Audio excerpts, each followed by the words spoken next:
These aren't my glasses. This isn't my pen. It's more a couple of observations than anything else. Sive said a really interesting thing there. She was talking about the cost of retrofitting. So if we have 2 million houses, say, in the country at the moment, the only ones that would qualify as being sustainable would be the 30 or 40 odd thousand that we've built in the last 4 or 5 years. Every other one of them don't qualify as being sustainable, are not energy efficient, and will all have to be retrofitted in time. And that isn't accounted for in any budget that I'm aware of. A couple of observations about the National Planning Framework. The figures, the population figures that have been quoted have varied, and the lower end is in the region of about 800,000, and the higher end is 2 million people over the next 30 years. It's probably going to be higher than that, because if you go back through the demographics, you'll find that 6.5 million is the minimum population, in fact, that we're likely to have. And that population, in its formation, in its nature, will be 25% will be over 65, and 400,000 will be over 80. So not only are we getting a larger population, we're getting an older population. And there's kind of some interesting things about where that population might live. And it may not want to live. The older population may not want to live in the cities. They may well want to live in the country. And we may well have to look at a country whereby we have got cities and we are a city-state. This idea that we can peg the population of Dublin automatically won't work, and it won't work because we're not a command society. We're a democracy. And in a democracy, you vote with your feet. So at the moment, the majority, I think it's 48, 49% of the wealth is generated in the Dublin and Dublin metropolitan region. And that's it. I mean, that's a fact. There was a paper written, I think it's Brian Hughes has written a paper, he talked about the demographics, and he has said that if you look at the nature of the cities that we've designated, so we have 5 cities, 3 of them are in Munster, which is probably a good thing. My name is O'Mahony, the family are all from Cork. But in fact, the 4th biggest city in the state is Drogheda, because Drogheda's population is just 3,000 short of Waterford's population. And in fact, he proposes the idea that Dublin must be just allowed to grow. I mean, that is the nature of things. It's not a big city, so it should be allowed to grow. And if that's the case, then the rest of Leinster, which will be one of the 3 new regions, will have a capital in Drogheda, because that would make sense in terms of population size, and it would make sense in terms of the Eastern Corridor. That doesn't mean that you ignore all the other cities. What it means is that the other cities, Cork, Waterford, Galway and Limerick, compete against each other. They have champions in place, and Limerick are doing that at the moment, and Cork are on their way. They specialise, and that's what happens in other countries.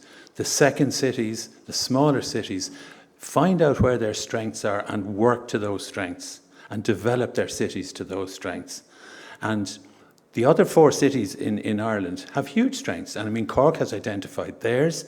Limerick has its gateway status to the Atlantic, which in time could become very, very important. So all of them, and Galway then has this huge tourism hinterland. So the idea that we can actually put down on paper how this country should grow is really something of a fallacy. So it will grow. And can it, one of the issues I have as a housing architect is, well, one of the saddest things I know is I'm 40 years in business now.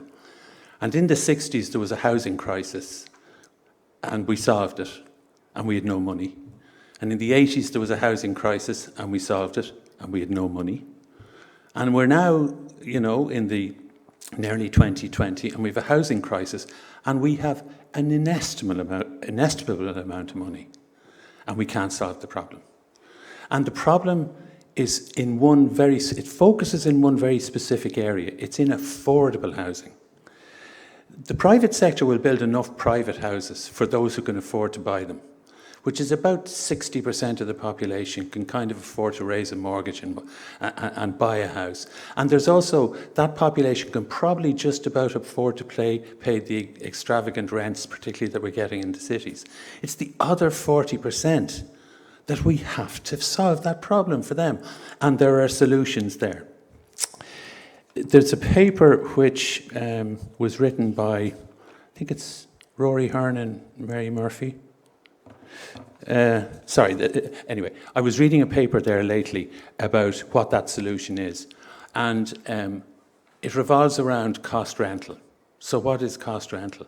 So cost rental is to build a housing model that the rent for which isn't dictated by the market, it's dictated by the cost of providing that unit.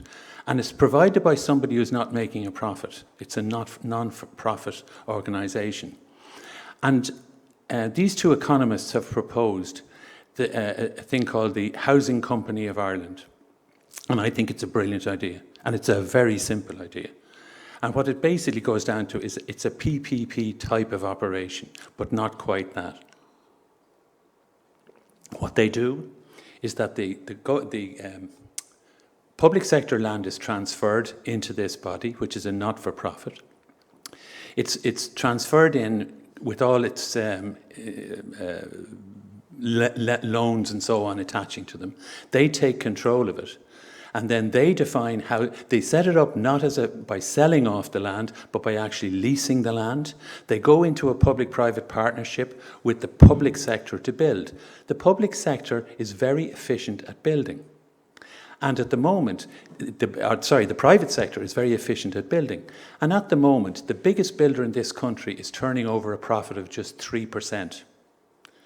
Now, if you can't sit down with the biggest construction company in the country and make an arrangement to, say, promise a 5% margin to roll out housing, multiple housing, on government-owned land, leased out so that the government keeps control of a certain element of funding and also controls the land itself. You can also then control the housing itself, which can be passed on over time, and it can be rented out at an affordable rental. It's a very simple model. It could happen very quickly, but unfortunately, nobody seems to want to deliver affordable housing. Nobody wants to sit down and work out exactly how you can do that. So here's an example. I'm an architect in private practice.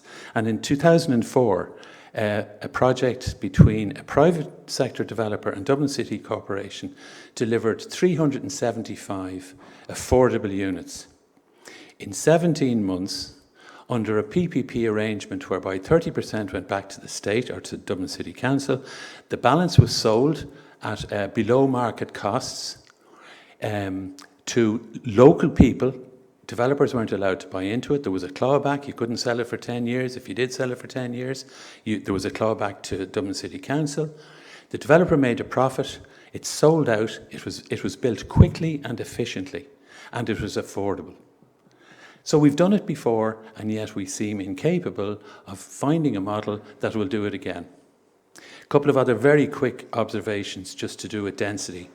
Can we fit this population? So if you take Dublin, for instance, just look at what we're building. We're building the wrong thing at the moment. So we're building houses. At the moment, there's 870,000 families in the Republic at the moment. There's 1.7 million family houses. So there's 900,000 too many family houses. What we should be building are apartments, so those higher density units. Can we fit them? Of course we can fit them. An architect did an assessment of densification of our suburbs, and he took two suburbs in Dublin, and he looked at how you could densify it, putting in small apartment buildings on corners, putting buildings around green spaces that weren't properly used, using up all the waste space that we have in our suburbs. And he discovered that, and one of them was in Ballyroan and the other one was in Firhouse.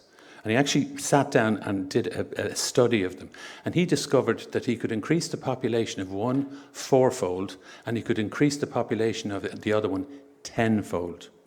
So we did another study on that, and we said, well, could you fit the entire demographic growth for the next 30 years within the boundaries of Dublin without rezoning a single acre of land?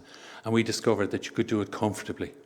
And you could do it at the current densities as applied in the Dublin development plans. So we can do it. So then you say, so then you try and do it, and you get Raheny. Now I have to say, I have an interest in this. I have to, because our firm worked on the project, but that's not the reason I'm discussing it. In Raheny, there are apartments and houses being built on a site which is beside St. Anne's Park.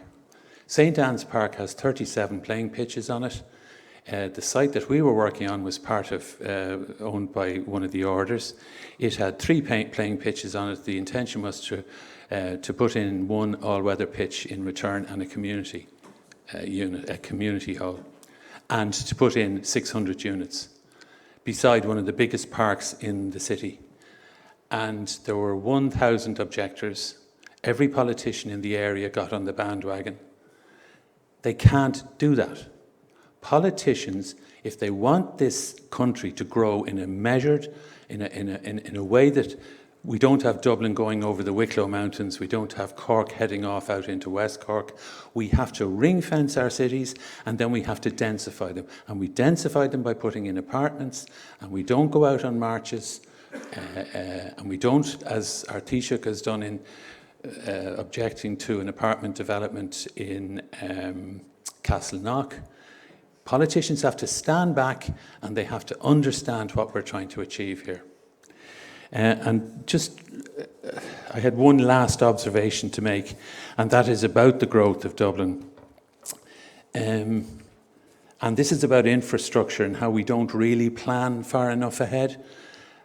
We've been taking a look at the 2040 is terrific because it's the first time we've actually put down on paper what we should be doing with this country over an extended time and with cross-party agreement.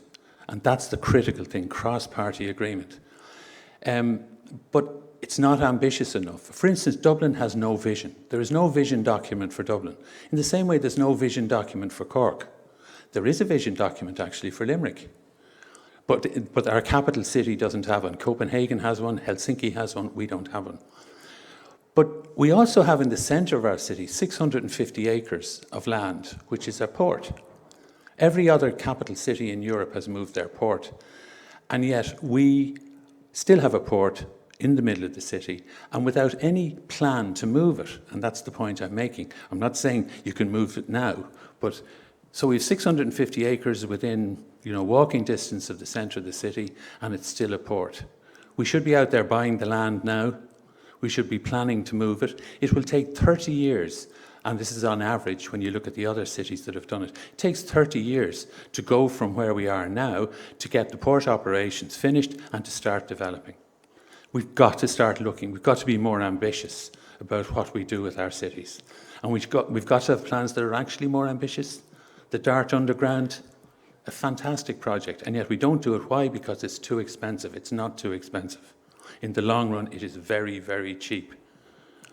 Anyway, I'm sorry, I've gone on a bit, and I've got off the topic of housing. One very, very, very last thing. It is really, really sad that as one of the richest countries in Europe, we still can't house our own people. That is exceptionally sad. Thank you.